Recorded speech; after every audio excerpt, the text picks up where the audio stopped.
I've heard from a number of students whose July LSAT Flex scores were wildly off from all of their practice test scores, like significantly. I heard from one student whose practice test scores were in the 170s, then he got a 120 on test day.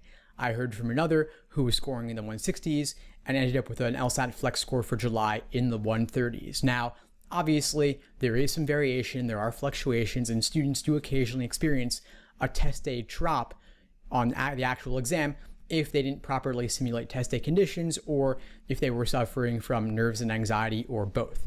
But having a 30-point drop is typically pretty rare. It's unheard of, in fact. And so what my hypothesis is that due to some of those tech glitches that led to the lost scores in the first place, and then of course some of those scores to be recovered, is that apparently an entire section or two may not have been scored, may not have been counted, and may have been lost. And so if that describes you, please reach out to LSAC. Please call them every single day until it's resolved.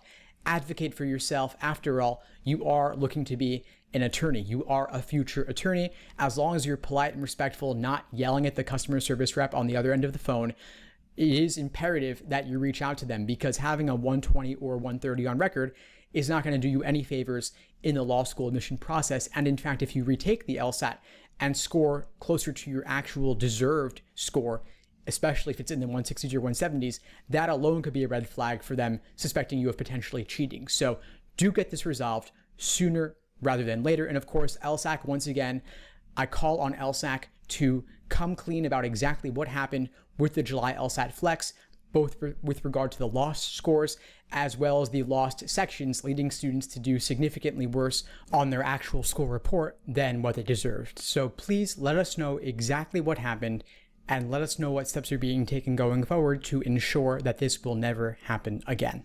Thanks for tuning into the show. Please subscribe if you haven't done so already to be notified of new episodes as I release them, and feel free to reach out if you need anything at all as you move forward with your prep. I'm happy to help however I can. In the meantime, I'll wish you all the best and take care.